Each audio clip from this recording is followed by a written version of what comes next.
Yung araw, nandito nga yung sports car ng tropa ko at ipaprank nga natin siya gamit tong color smoke. At kulay white nga ang kulay nitong smoke natin at dali-dali ko na nga hineram yung sports car ng kaibigan ko. Ayan, at binigay niya na nga sa akin yung susi guys. Tapos ang gagawin nga natin ay bubuksan natin yung sasakyan tapos ilalagay nga natin tong smoke natin. Ayan, para kunwari nausok yung sasakyan niya. At ito na nga guys, ilalagay na nga natin sa ilalim guys. Tapos nga nag-setup nga tayo ng hidden camera at ito na nga yung nangyari.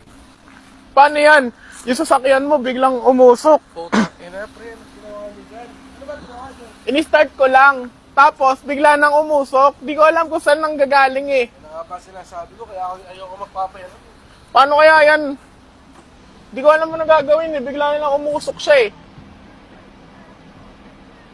Paano kaya yan, tol? Paano kaya gagawin natin dyan? Problema to, puta.